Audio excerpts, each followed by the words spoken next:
इतिहास के महान वैज्ञानिकों में से एक निकोला टेस्ला का मानना था कि इस ब्रह्मांड के सारे रहस्य गणित के इन 3 नंबरों में छुपे हुए हैं, 3, 6 और 9 में। टेस्ला का मानना था कि जिसने नंबर 3, 6 और 9 के रहस्यों को समझ लिया, समझो उसके हाथ में ब्रह्मांड की चाबी लग गई, जिससे वो ब्रह्मांड के हर एक सीक्रेट को अनलॉक कर सकता है। अब भला निकोला टेस्ला जैसा जीनियस व्यक्ति ब्रह्मांड के रहस्यों को नंबर 3, 6 और 9 में क्यों ढूंढता था? दरअसल निकोला टेस्ला मानते थे कि ये ब्रह्मांड एनर्जी, फ्रीक्वेंसी और वाइब्रेशन के रूप में काम करता है, जिसको नंबर 3, 6 और 9 कंट्रोल करते हैं। दरअसल ब्रह्मांड के सीक्रेट कोड को निकोला टेस्ला ने अपने जीवन में उतार लिया था। वो नंबर 3, 6 और 9 से इतना कनेक्टेड थे कि वो जिस बिल्डिंग में रहते थे उसके दिन में 3 चक्कर लगाते थे। वो जिस बर्तन में खाते थे उसको 6 बार साफ करते थे। यहाँ तक कि वो होटल के उसी कमरे में रहते थे जिसका नंबर 3, 6 या 9 से डिवाइड हो सके। आपकी जानकारी के लिए बता दूं कि जब निकोला टेस्ला ने जिस रूम में अपनी आखिरी सांस ली थी, उस रूम का नंबर 3327 था, जो कि 3 से डिवाइड हो सकता था।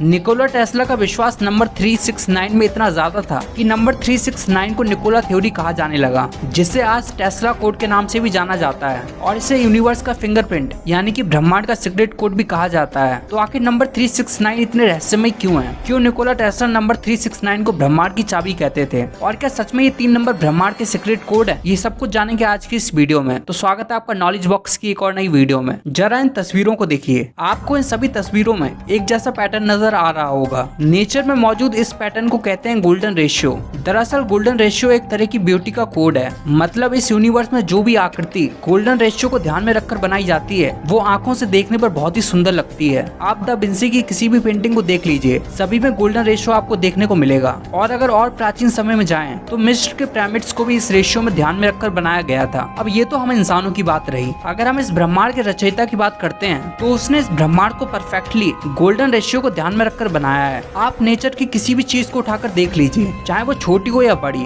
इंसान हो या फिर जानवर, पेड़ हो या फिर पौधे, सब में गोल्डन रेशियो आपको देखने को मिलेगा। दरअसल मैं आपको बताना चाहता हूँ कि जो भी इस ब्रह्मांड का क्रिएटर है, वो सच में एक मैथमेटिशियन है। क्योंकि आप ब्रह्मांड की किसी भी चीज को देख लीजिए, सभी में गणित छुपा हुआ है। और हमारा ये ब्रह्मांड गणितीय रूप से इतना परफेक्टली बैलेंस्ड है कि अगर इसमें थोड़ा सा भी बदलाव किया जाए तो पूरा ब्रह्मांड का संतुलन बिगड़ जाएगा। ऐसा लगता है कि इस दुनिया को बनाने वाले ने पहले गणित की पढ़ाई की थी, उसके बाद उसने गणित के सभी फॉर्म्स को इस दुनिया में उतार दिया। इस ब्रह्मांड के कण कण से लेकर बड़ी आकृति तक गणितीय नंबर छुपे हुए हैं, और ब्रह्मांड की इन सभी चीजों को गणित के 3 नंबर कंट्रोल कर रहे हैं, 3, 6 और 9। निकोला टेस्ला का मानना था कि हम इंसानों ने गणित को नहीं बनाया, बल्कि गणित तो पहले ही इस ब्रह्मांड में एग्जिस्ट करती थी। हमने तो सिर्फ इस गणित को खोजा है, और इन गणितीय नंबरों की सहायता से हम ब्रह्मांड के सीक्रेट को अनलॉक करने की सिर्फ कोशिश कर रहे हैं। दरअसल हम जिस दुनिया में रह रहे हैं, वो 3 डायमेंशनल दुनिया है, जिसे नंबर 1, 2, 4, 5, 7, 8 कंट्रोल कर रहे हैं। मतलब 3, 6, 9 हाई डायमेंशन में रहकर लोअर डायमेंशन वाले नंबरों को कंट्रोल करते हैं। इस वीडियो को यहाँ तक देखने के लिए आपका शुक्रिया। फिर मिलते हैं किसी और नई वीडियो के साथ।